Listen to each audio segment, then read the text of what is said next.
Hey everyone, and welcome back to my channel. So for all the new people, say what's up in the comments, and for all my OGs, welcome back.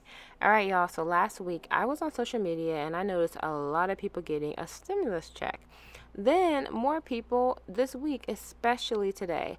So I thought, you know what, since I love talking about money, investments, and you know I love looking into people's pockets, why not divulge into how I plan to spend this little stimmy they sent. So I want to go into cash flow, separating funds, and just figuring out what's important to me in my life right now. Now I have been seeing a lot of people saying, like, don't spend your stimulus, put that in a savings account. Don't you want to see your money? Like, all that stuff. But here's the thing. If you're an adult, the money is going somewhere, right? I mean, unless you have absolutely no bills. I mean, no Wi-Fi, no phone, no rent. You don't have no car, so you're not getting no gas, no groceries. You're not even going to take the bus. Tuition, no type of money that you plan on spending at all. The money's going to be spent. So it has to come from somewhere. I don't want you all feeling guilty about using a stimulus. Don't let social media have you out here looking crazy. If you have interest that needs to be paid, pay that interest. I mean, that's the point of it, right? It is to stimulate the economy and those pockets. Okay, so before I get into this, just a little FYI for the non-Americans. I know there's a lot of information out there, but we only received 3 economic payments, basically as a last-ditch effort from the government to boost the economy. It was $1,200, $600, and $1,400. We did receive relief in different ways, like evictions and unemployment insurance, but other than that, these were the 3 payments. All right, y'all, so let's get into this. I'm gonna start off with credit cards. Oh boy. So let's just do maybe like 400. Yeah, like $400 to that folder. I know you're probably thinking, girl, why are you using credit cards during the pandemic? I like using them. They definitely come in handy. Actually, everything kind of boils down to this. So I'm only adding 400 right now, but the folder already has money.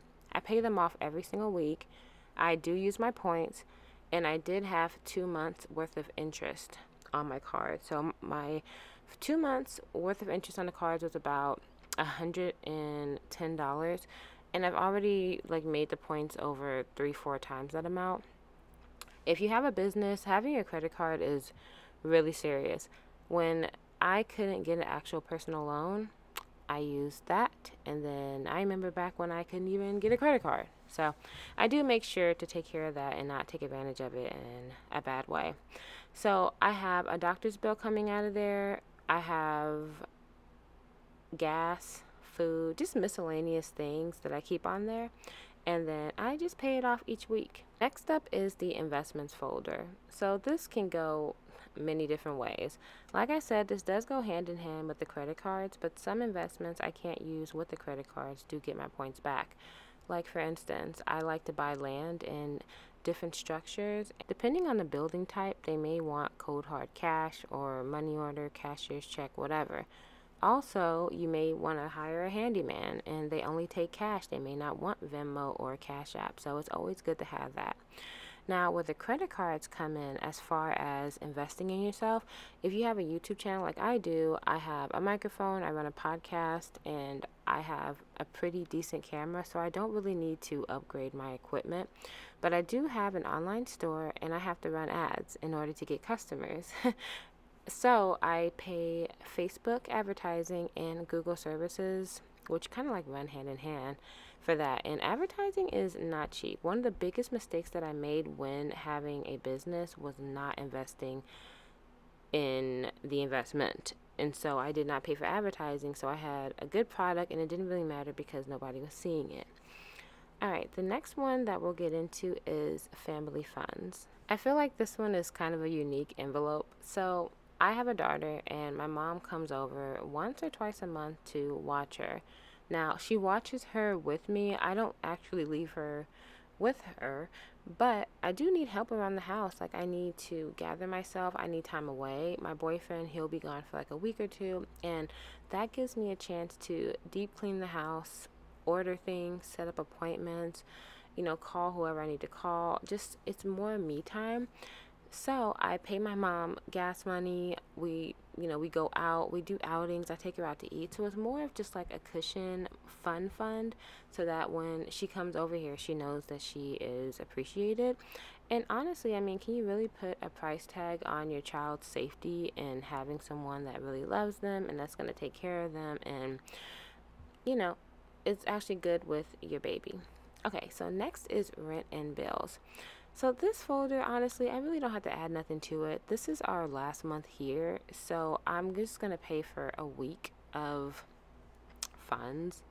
I forgot to add that I put $200 down for the family fund. Here I'm going to do 1, 2, 3, I guess $300. So I'm doing that much because I need to pay for 1 week of living at this apartment. And then also just like cleaning fees, just whatever they're going to be charging. They shouldn't be charging much more than like a paint touch up maybe. But these apartments are crazy, and you know, they like to add up fees. Now, my boyfriend usually covers the rent, but the very last month of any apartment that I get, as tradition, I always pay the last month, which is usually only like a few $100s. So, yeah, I'm going to put $300 towards that. And then there's also some extra money in there because we may be staying with a family friend for a month while we gather ourselves together. And obviously, I would contribute, like he would contribute. We would, if they need like gas money, electricity, or just some food and groceries, just to show that we appreciate them staying there, because you can never really stay somewhere for free. Okay, next is the emergency fund. So this is something that I actually had to work really hard for. I'm just going to use my last $200. Yeah, 60, 80, 100, 200, big ones. Big ones. Yeah, I never used to have an emergency fund when I was younger, but I started seeing that it was really essential and a lot of other people had it, so I just decided to keep one. Before, I used to use my credit cards as my emergency fund, but I think that when you're in an emergency, the last thing you want to do is put yourself in debt, so I started really taking this seriously. Now, if you live in Houston, you know all about emergencies. Last year alone, I evacuated twice. We had a couple floods. I mean, it floods here all the time. It just doesn't always make the news. Then the crime rate here is just crazy. We had to replace our window last year because basically every weekend somebody is going out there slashing tires, breaking in people's cars, and not even really getting anything. They're just vandalizing. It just snowed and the whole city shut down. Currently, we have a leak and there is a big hole in our ceiling. So, alright guys, that's basically how I plan to spend the stimulus. That is how I'm spending it. Let me know in the comments how you're doing yours and if you enjoyed this video. I love you guys so much, and I will talk to you later. Bye guys.